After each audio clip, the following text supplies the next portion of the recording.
Well, Hurricane Milton rapidly intensified from a Category 1 to a Category 4 hurricane early Monday morning and is expected to be a historic storm as it's aimed towards Tampa and Sarasota.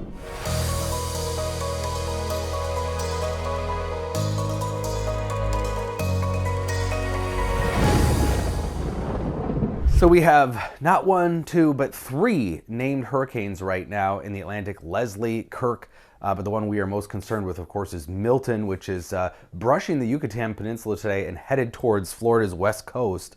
Hurricane watches are posted up and down much of the west coast of Florida. In particular, the center of the system taking aim at potentially the Tampa and Sarasota area. So Helene caused massive destruction, of course, in the southeast, but when it made landfall in Florida, it actually hit one of the lesser populated areas with that initial impact.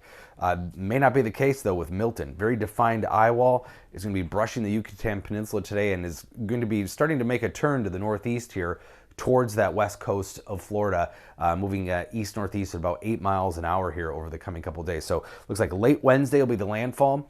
150 mile per hour sustained maximum winds right now around the center of the eye wall. That makes it a strong Category 4 storm, and likely will intensify here more over the next 24 to 48 hours. So here's the official forecast track from the Hurricane Center. Has it hitting the west coast of Florida by late Wednesday as at least a strong Category 3 storm, but it might be stronger. It is expected to intensify more, at least in the open waters, and then maybe weaken just before landfall. That would be an ideal scenario if it does that. But right now, there's the core of the winds, and then this is the forecast track for the eye. But the cone of uncertainty is what's really important because it could go back and forth. But I'm showing you this to show you that if this is the path it takes, there's Tampa Bay. This would be really catastrophic because the worst part of the storm is that northeast quadrant, and we'll show you that here in a second. But here's a look at the different model scenarios for the strength of the storm, and you can see a few models still have it getting to that Category 5 strength. It's already a Category 4, is already intensified rapidly.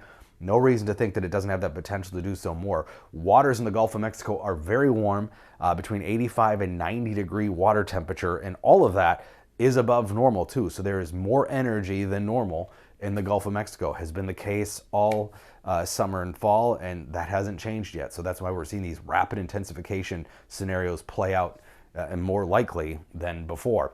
This is showing the swath of those strongest winds, again, reaching right into the Tampa Bay area here. This is the American model. Some nasty wind gusts here, over 100 miles an hour easily. So even if it does weaken to a Category 3, that's a major hurricane still making landfall, and it's still possible that it could be a 4, or hopefully not, but potentially even a 5 if it can hold together. So I talked about the worst area. It's this upper right northeast quadrant of a hurricane, which is where we have the worst conditions, strongest winds, and the worst storm surge. Those are the big things in a hurricane. So this is the American model, has that eye really just brushing Tampa Bay here late Wednesday, and so it would put that northeast quadrant over the Tampa Bay area. Same thing with the European model. There's the eye.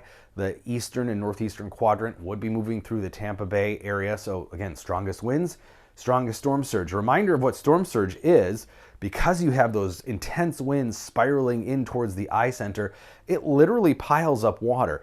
And then as you reach coastal areas, of course, that water is pushed upward even more as the underlying topography affects things. So an 8 to 12 foot storm surge at least is forecast here in red up and down that west coast. That includes Tampa Bay, and because of the bay, water kind of gets trapped in there a little longer too. It almost acts like a little shallow pool to hold it in there longer. In addition, potential for 1 foot to 1.5 feet of rainfall as well. So this is another thing we're seeing with hurricanes more and more intense rainfall as a warmer atmosphere holds more water in addition to more energy. So we'll continue to watch Milton here. Every update will matter here over the next couple of days.